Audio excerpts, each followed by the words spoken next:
Søndag den 30. december 2018 arrangerede Dansk Jernbaneklub en form for afskedstur til Haderslev fra Fredericia. Haderslev Kommune vil anlægge en cykelsti på banestrækningen mellem Haderslev Vest og Haderslev By. Og med kort varsel og stor velvilje fra DSB blev der stillet et MR-tog til rådighed for muligvis den sidste tur ind til Haderslev By.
Fra Vojens blev der så sat signal mod Haderslevbanen, og vi trillede stille og roligt videre.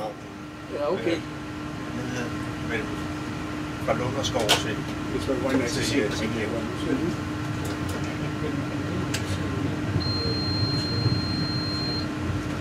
Ja, der er nok bevis derude. Ja, det er der.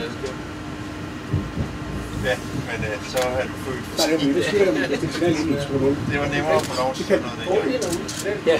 Ja, jeg er godt klar over ud, ikke? Det er noget, der er ja, det burde virke. Okay, jeg er godt klar over, at det har selvfølgelig virket. Men spørgsmålet er stadig virker. Der var heller ikke andet til at sidde bagstolen og holde forhold til det. Det er så ikke sjældent. Men vi er døde at få lov til det.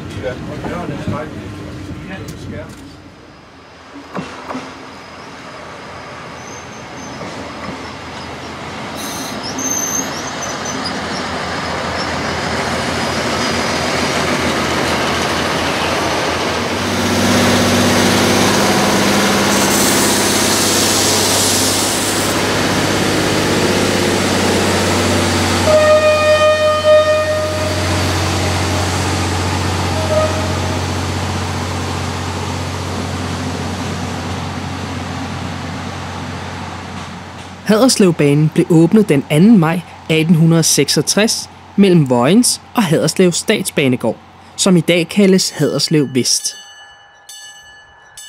Banen blev åbnet som en tysk bane, da Sønderjylland var en del af Tyskland, da Danmark tabte krigen i 1864.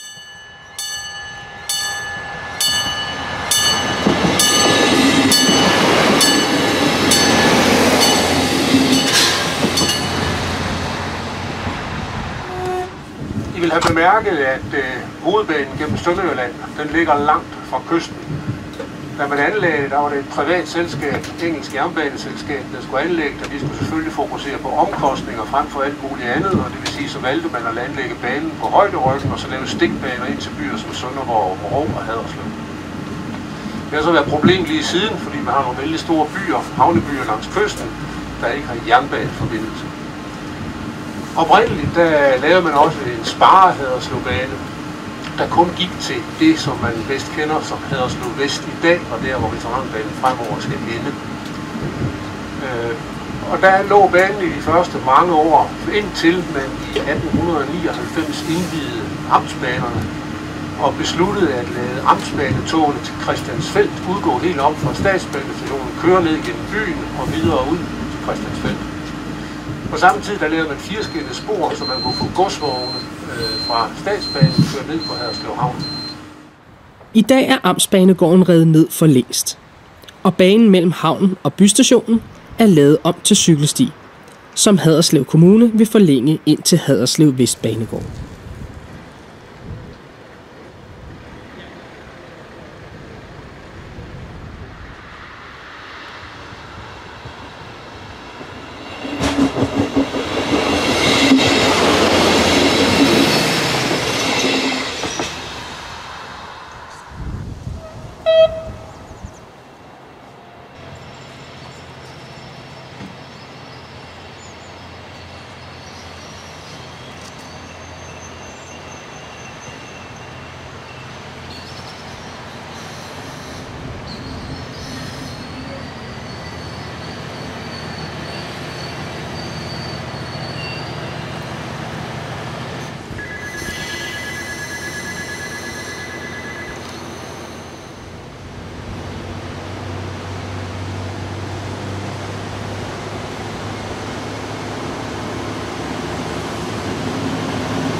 Turen fra Fredericia til Haderslev foregik som veterantog, selvom MR-togene stadig kører en smule i ordinær drift hos DSB.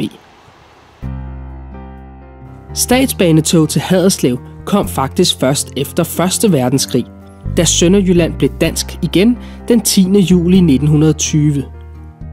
Og 7 dage efter, den 17. juli 1920, blev jernbanerne i Sønderjylland overtaget af DSB. Og i 1934 begyndte DSB at videreføre deres tog til Amtsbanegården.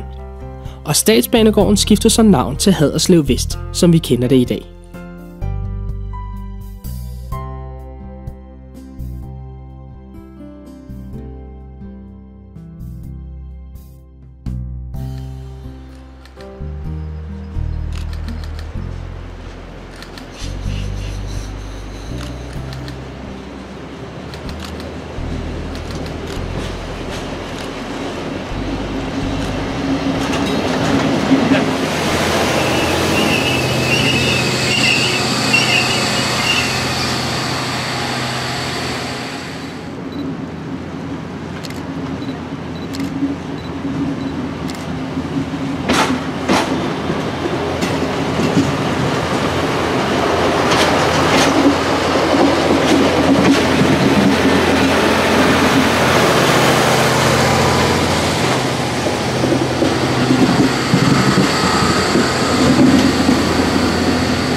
For blandt andet at undgå 2 jernbaneoverskæringer i Haderslev, flyttede DSB sin jernbanestation i 1950 fra Amtsbanegården og hen til den tidligere tyske Frederiksschule i Nørregade.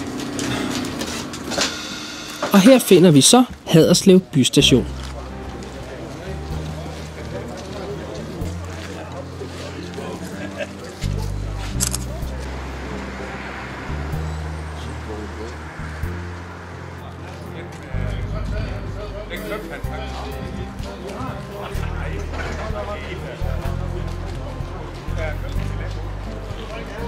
Den 2. januar 1974 indstillede DSB persontrafikken mellem Vojens og Haderslev midlertidigt på grund af oliekrisen og erstattede togene med rutebiler.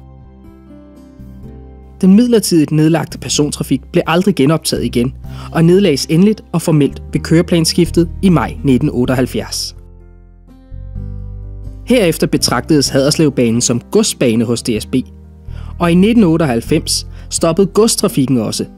Og siden 2011 er banen drevet af foreningen Veteranbanen Haderslev Vojens og køres af forskellige operatører.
nu går du med og sætte på. Ja, men det kan vi jo. Det er ikke ude.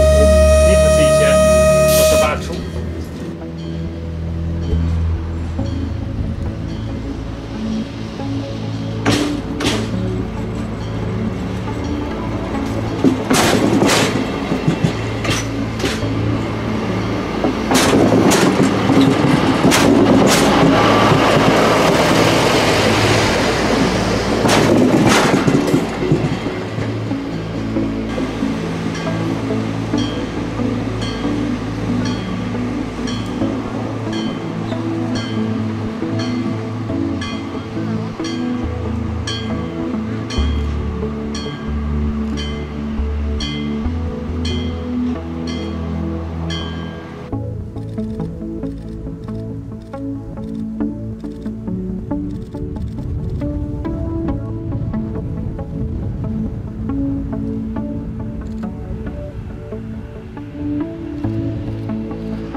Dette blev så den sidste tur fra Haderslev by til Haderslev Vest.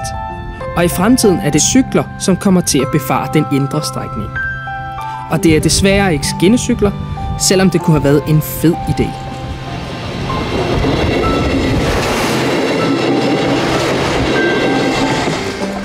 Jeg vil sige tak, fordi I så med. Husk at give et like og abonnere på kanalen. Mit navn er Kenny Cardiver sammen. Hej.